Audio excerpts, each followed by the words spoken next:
Bonjour, c'est Kevin et là on se trouve dans le taxi à Bangkok. Donc en fin de compte là on va aller se poser dans un genre de food corn près de Phurat. En fin de compte je vais vous expliquer tout ça une fois qu'on sera posé.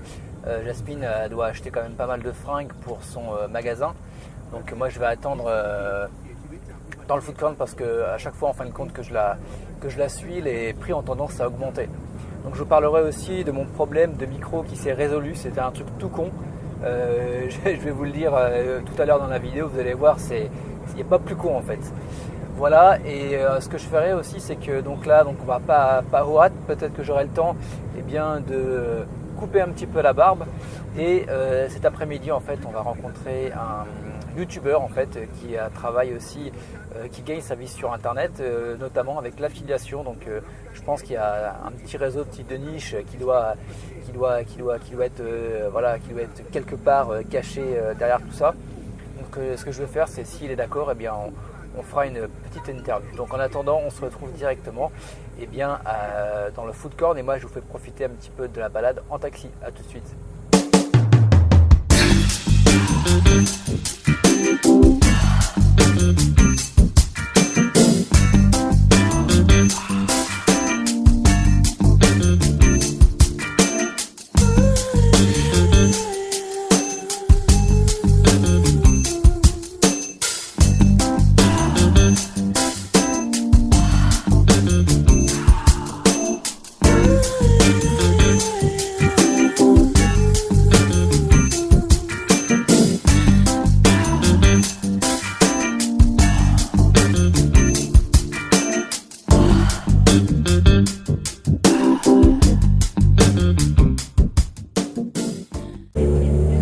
Alors maintenant en fait à Bangkok, il y a une nouvelle application, ça s'appelle Grab Taxi. En fin de compte, je pense que c'est pour faire un petit peu la concurrence à Uber.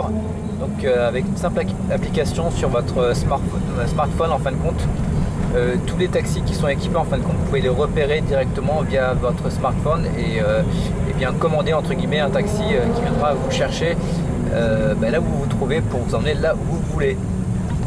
Eh bien, nous voici donc en train de prendre un café en fait avec Jasmine. Elle m'avait pas forcément dit, ou j'ai peut-être mal compris. En fait, on s'est tapé toute une rue commerçante, et quand je dis rue commerçante, en fait, c'est un tout petit seuil où en fait, tu as à peine la place pour, en fin de compte, pour te croiser dans les deux sens. On a mis à peu près 1h30 facile. Donc là, on est dans un centre commercial spécial en fin de compte pour tout ce qui va être tissu. Donc elle est encore en train de faire du shopping. Donc en fin de compte, j'ai réussi à m'extirper un petit peu et de venir me poser au Canyon Coffee. Donc je suis en train de me prendre un petit café comme vous le voyez. Donc mon problème de micro en fait, franchement j'ai honte de le dire. En fait tout simplement, vous voyez là il y a le petit support pour mettre la carte SD. Et en fin de compte, que vous la mettiez dans un sens ou dans un autre, en fait ça clipse. Et en fait en gros j'avais mis à l'envers, c'est pour ça que ça marche pas. Voilà, sinon que dire, ouais, j'ai trouvé en fin de compte pour résoudre mon problème en fait, pour filmer mon plan de travail. Donc en fin de compte ça va s'afficher là, j'ai trouvé un support en fait, c'était normalement pour les iPads, comme si vous regardiez la télé. Donc en fin de compte on peut incliner, ce qui va me permettre en fin de compte de filmer le plan de travail. Je vais ajouter à ceci une genre, en fait sur l'iPhone vous pouvez clipser comme ça. Je vais mettre ça va s'afficher aussi donc sur l'écran. Vous pouvez fixer un genre de lentille qui permet d'avoir un grand angle. Parce qu'en fait l'iPhone c'est trop près, en fin de compte vous voyez que votre nez, alors que si vous mettez le grand angle, vous voyez votre visage et vous voyez un petit peu ce qui est aux alentours. Donc ça va être intéressant. Et je vais sûrement en fin de compte clipser à tout ça en fin de compte un genre d'une lampe LED pour pouvoir filmer tout ça en fin de compte pour que ce soit beaucoup plus clair. Voilà, donc écoutez, ce qu'on va faire, c'est que moi je vais me poser, je vais manger un petit peu et puis comme ça sera juste l'heure pour aller rencontrer le webmaster dont je vous ai parlé juste avant dans la vidéo. Quoi dire de plus? À tout à l'heure. Allez, c'est parti, bon appétit si vous mangez. Bon ça aurait été indien pour aujourd'hui. Alors, nous voici donc pour l'interview de Matt, comme je vous l'avais dit en début de vidéo. Donc changement de programme, en fait on n'a pas fait l'interview sur Bangkok parce qu'on s'est rencontrés assez rapidement, en fait on n'a pas forcément eu le temps de se poser. Donc eh ben là, je profite en fait qu'on soit posé vraiment à Ubon et Matt et lui est en direct live sur Bangkok. Donc on va pouvoir commencer l'interview. Donc Matt, bonjour. Salut Kevin. Eh bien merci d'avoir accepté cette petite interview en fait pour te présenter, pour voilà parler un petit peu de comment eh bien tu gagnes ta vie sur Internet. Donc dans un premier temps, est-ce que tu peux te présenter en fait? Qui es-tu, où tu habites, etc. Moi je suis Matt. Matt c'est Mathieu, c'est mon prénom, mais tout le monde m'appelle Matt. Ouais. Et je vis à Bangkok depuis 4 ans là, ça fait même 4 ans et demi. Ouais, je pense qu'on avait calculé en fait, on est arrivé pratiquement à la même année en 2011, si je me souviens bien, sur Bangkok en fait, pratiquement. Ouais, moi je suis arrivé en juin 2011. Ouais, ben moi je t'ai suivi, ouais, c'était en octobre à peu près où j'ai vraiment commencé à m'installer en Thaïlande. Et je vis ici depuis effectivement 4 ans et demi à peu près. Ouais, Et donc comment dire? En fait, avant, moi, je travaille sur le web depuis longtemps, c'est-à-dire c'est depuis 99. d'accord, ça fait quand même un sacré bout de temps, ouais. Voilà, et je suis indépendant depuis 2001. D'accord, et t'as toujours travaillé sur Internet en fait, depuis t'as pas eu de, comment dire, de CDD, de CDI, bah, c'est Euh, vraiment, j'ai, non, j'ai fait rapidement un CDI et un CDD. Ça devait être vers 2005-2006, mais ça n'a pas duré. Et voilà. j'avais déjà des sites qui tournaient pendant que je travaillais. Donc en fait, j'avais pas vraiment besoin de travailler, mais c'est simplement que j'ai eu une opportunité.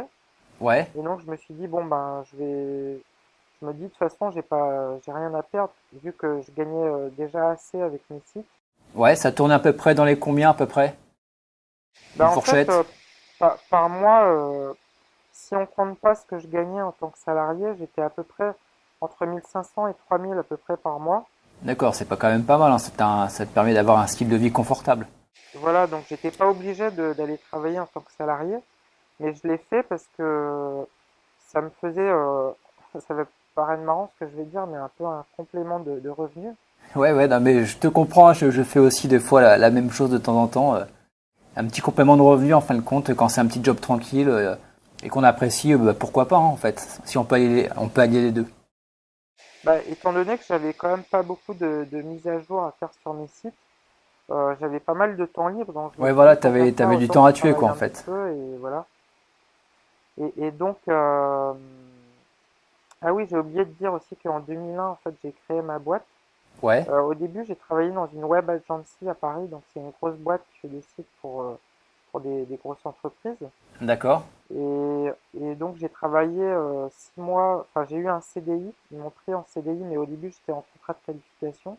ok, Et après j'ai travaillé 6 mois en CDI hmm, et j'ai démissionné pour monter ma boîte. d'accord. Et c'est comme ça que en fait que je suis devenu indépendant sur le web.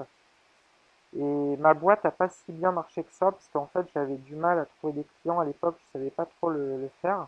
Ouais, Et j'avais quand même un bon client qui faisait qui avait fait un site en ligne de vente de sacs à main en cuir. ouais, Et j'ai eu ce bon client-là pendant un bon moment. Et d'accord. puis voilà, après ça s'est arrêté. Et du coup, après, moi, je me suis lancé dans l'affiliation. Ouais. Alors on y reviendra juste après pour l'affiliation. Juste pour revenir en fait au début, donc en fait on s'est rencontrés. En fait moi je t'ai connu via ta chaîne YouTube Abricot Vlog. Donc c'est une chaîne. Qu'est-ce que tu partages en fait sur cette chaîne-là? J'ai vu que tu as quand même plusieurs thématiques. Ouais, c'est ça. En fait, au départ, j'avais pensé faire uniquement la thématique vive d'Internet. Ouais, Et je me suis aperçu que ça allait être un peu trop restreint par rapport à ce que j'avais envie de faire. Donc d'accord. je me suis dit, je vais faire 3 types de sujets différents. Ouais, donc qui sont donc t'as l'affiliation, tout ce qui va être gagner sa vie sur Internet en En premier. fait, le premier sujet dont je parle, c'est vivre d'Internet et immobilier. Ouais, Ensuite, le deuxième sujet, c'est le développement personnel et la santé, parce d'accord. que j'aurai aussi des choses à dire là-dessus. Ouais, Et le troisième sujet, en fait, c'est la création photo-vidéo. Donc d'accord. je fais pas mal de photos depuis 3 ans là sur Bangkok, j'ai fait 2000 photos. Ouais, mais en plus tu en mets quelques-unes des fois dans tes vidéos, j'ai vu, hein. Ouais, j'en ai pas mis beaucoup. Effectivement, j'ai 2 fois j'ai mis un petit diaporama, on va dire, à la fin de la vidéo. Ouais, Mais effectivement, j'aurais le moyen de faire des vidéos où je vais présenter plein de photos que j'ai prises avant. Mais j'ai pas d'accord. encore commencé à faire ça, Ok. réellement quoi. Donc là, tu as publié là dernièrement, donc à l'heure où on parle, plusieurs vidéos. Tu as fait des vidéos sur deux vidéos en fait. Une vidéo coupée en deux sur l'affiliation et une vidéo coupée en deux sur Digital Nomad. Je crois d'ailleurs il y en a une qui est sortie en ligne aujourd'hui, enfin à l'heure où on tourne la vidéo. Donc ça nous ramène justement bien à ce dont on avait commencé à parler au début. Donc quel est ton passé d'affiliation de Digital Nomad en fait? Alors donc moi j'ai commencé à travailler sur l'affiliation, donc c'était vers 2002-2003, je sais plus exactement la date Ouais, exacte.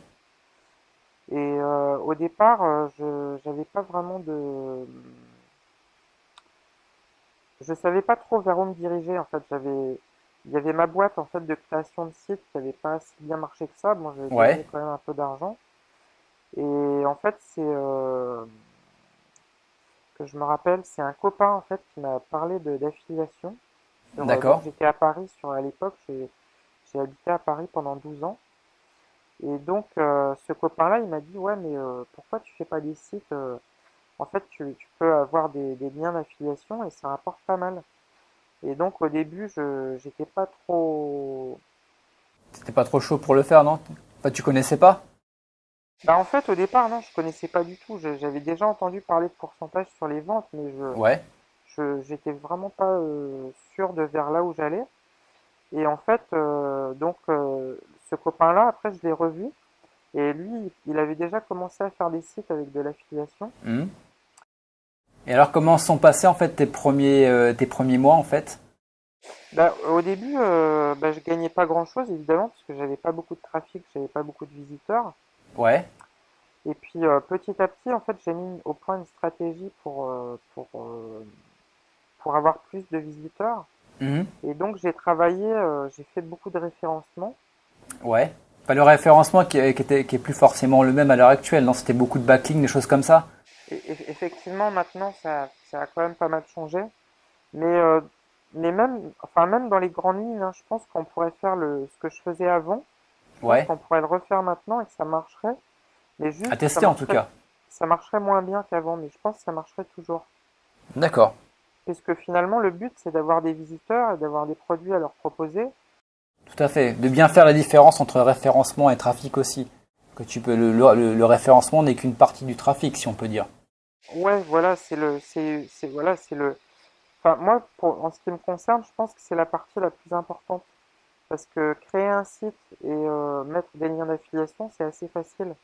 Tout à Par fait. contre, de ramener beaucoup de monde sur un site, ça c'est vraiment beaucoup de travail. Et surtout d'avoir des personnes qualifiées qui veulent acheter, c'est vrai que c'est quand même beaucoup plus difficile. Bon, après, si tu as vraiment un site qui est vraiment niché, où tu as très peu de concurrence, où tu peux te positionner assez facilement sur les premières positions. Mais maintenant, c'est vrai qu'il y a des techniques comme Facebook, comme les réseaux sociaux d'ailleurs. Il y a une interview que j'ai fait avec Yann qui parle beaucoup justement des, comment dire, des réseaux sociaux, et notamment Facebook. C'est vrai que tu as beaucoup plus de possibilités, mine de rien. Bah, effectivement, ça a beaucoup changé la façon dont on acquiert des visiteurs. Mais dans le fond, en fait, le principe reste le même. Le, Moi, au départ, ce qui me plaisait pas trop avec Facebook et YouTube, et c'est pour ça que j'ai longtemps hésité à travailler avec ces plateformes, Ouais, c'est qu'on n'est pas vraiment, c'est-à-dire qu'on travaille sur des plateformes, mais tout à on fait. n'est pas vraiment maître on n'a pas le nom de domaine en fait. Tout à fait, tout à fait. C'est voilà, si c'est du jour au lendemain, par exemple, on te censure ta page Facebook, on te bloque ton compte YouTube, t'as plus rien. Voilà, C'est vrai que bon, ça c'est c'est vraiment, ça c'est vraiment un gros problème effectivement. Mais je pense que si on se diversifie bien, qu'on travaille avec 2 ou 3 plateformes, bon bah même s'il y a un compte qui est fermé sur une plateforme, il y en a toujours 2 autres et on peut rattraper le coup. ouais, c'est Donc c'est vraiment de limiter pas. la casse en fait. Comment dire, c'est pas de mettre tous tes œufs dans le même panier, mais s'il y a une plateforme qui te lâche, t'as toujours au moins deux autres ou trois autres plateformes qui peuvent te secourir en cas de pépin. Euh, Ceci dit, il y a quand même assez peu de chances qu'on se fasse fermer un compte Bah, en Facebook ou général, si YouTube. tu respectes les conditions, voilà, faut vraiment, en général, faut le vouloir pour se faire bloquer une page ou un compte Facebook. Euh, Bah, c'est surtout quand on spam en fait, hein. oui. Alors après, tu Le peux spam, ça spammer. fait. Moi, je le fais pour certaines pages. Tu spams, mais en fin de compte, faut que ça soit dilué dans du contenu, on va dire entre guillemets, de qualité. Par exemple, si tu mets des liens d'affiliation, c'est bien de mettre des photos, voilà, de partager autre, pas que des liens d'affiliation en fait. Ouais, voilà. Effectivement, il faut apporter quelque chose d'intéressant. On ne peut pas vraiment faire du spam comme ça. Mais au début d'Internet, le spam, ça fonctionnait. Ah, le spam, Et ça ça a fonctionnait, marché ouais. 1 an, 2 ans, 3 ans. Et puis après, tout le monde a mis en place des techniques, des stratégies justement pour éviter ça. Mhm. Du coup, maintenant, c'est effectivement, ça fonctionne plus pareil. Enfin, moi, par exemple, dans mon cas, j'ai jamais été un spammer. J'ai regardé comment faisaient les autres quand ils spammaient, Ouais. mais j'ai trouvé que c'était trop. C'était un peu bourrin quand même, mine de rien. Ouais. Voilà, c'était un peu trop direct et c'est vrai que ça peut rapporter, mais moi, je pense que je préfère travailler de façon un peu plus calme. Mais sur la continuité, en fait, pas forcément faire un gros coup, te faire zapper ton site et en reconstruire un autre. C'est deux stratégies différentes. Si tu arrives à être positionné sur un très bon mot-clé en première page de Google avec du spam pendant une semaine, mais que ça rapporte, ça peut être aussi un bon moyen. Bon, après, voilà, toutes les stratégies sont bonnes, mais voilà, il faut savoir les inconvénients et les avantages de chacune. Alors, on va juste terminer l'interview. On va pas, je vais te poser une dernière question, parce qu'après, on va quand même monter à un petit quart d'heure, sachant que voilà, ça va faire peut-être un petit peu long pour nos lecteurs. Où est-ce que tu en es actuellement, en fait? Alors alors mon cas, il est un petit peu particulier parce qu'en fait, pendant des années, j'ai travaillé dans Second Life. Ouais, Et Second Life, donc c'est une plateforme en 3D pour ceux qui savent pas. Donc c'est un univers virtuel où il y avait, à l'époque quand j'ai commencé en 2007, il y avait 14 millions de gens qui avaient un avatar dans Second Life. d'accord. Donc c'est quand même assez conséquent. Et c'est pas un jeu il y a pas de but à atteindre. Mhm. C'est vraiment une plateforme où on peut construire sa maison. Il y a des magasins. Et donc moi j'ai construit un centre commercial. Ouais, Et j'avais plein de magasins dans mon centre commercial et j'ai attiré des créateurs en faisant de la pub et en travaillant avec un pourcentage sur les ventes. d'accord. Donc c'est un peu le même principe que l'affiliation. Et à ma grande surprise, j'étais un des seuls à faire ça. Il y avait peut-être entre 50 et 100 centres commerciaux dans le monde virtuel. Ouais, Et j'étais un des seuls, on était peut-être deux, trois, en comptant ceux que je connaissais pas. On était peut-être seuls deux ou trois à faire ça. Et donc, au début, ça a mis un peu de temps à décoller. ouais, Et après, ça a vraiment marché très fort on va dire, au bout d'1 an. d'accord. J'ai commencé à être pas mal connu. Et donc, et puis après, bah voilà, j'ai continué pendant quelques années. Ouais. Donc, ça a marché de mieux en mieux. Donc là, maintenant, tu vas relancer des projets, en fait, en affiliation? Alors, j'ai deux projets. Donc, le premier projet, en fait, c'est de faire de l'affiliation. Ouais. Et ça, je pense que je vais pas le faire au travers de YouTube. Donc, je Mhm. vais faire un site séparé. D'accord. Et au travers de YouTube, donc, j'ai l'intention de proposer des formations. Oui, par rapport aux différents, comment dire, secteurs dans lesquels tu t'es lancé, donc Internet, développement personnel et appareil photo. Par rapport à tout ce que j'ai appris, j'ai l'intention de faire des formations. Ouais, Et pas tout de suite, je pense peut-être dans 2 ou 3 mois. d'accord. Et donc effectivement d'expliquer tout ce que j'ai appris au cours de parce que ça fait quoi? Ça fait 17 ans maintenant que je Ça travaille fait sur quand même pas Internet. mal, hein. Il y a de l'expérience derrière. Voilà, donc j'ai effectivement des compétences vraiment dans des domaines bien particuliers. On va dire que j'ai pas vraiment une vue, j'ai peut-être pas la meilleure vue globale qui soit. Je pense qu'il y a des gens qui sont meilleurs pour ça que moi. Mais par contre, effectivement, j'ai des connaissances assez pointues dans certains domaines. D'accord. Bah écoute, on a hâte de voir ça. Je pense qu'on refera une vidéo éventuellement pour voir où tu en es dans d'ici 2 ou 3 mois. Dans tous les cas, on se recroise sur Bangkok quand je reviens. Je te tiendrai au courant. Donc voilà, en tout cas, Matt, ben merci pour cette interview. Je pense que les lecteurs et les youtubeurs auront de quoi se mettre sous la dent. Quant à nous, eh bien écoute, on se retrouve très bientôt. Les amis youtubeurs, à très bientôt aussi. Et voilà, donc Match, je te remercie et à très bientôt. On se retrouve pour de nouvelles vidéos. Bye bye. Ok, salut, ciao, salut Kevin.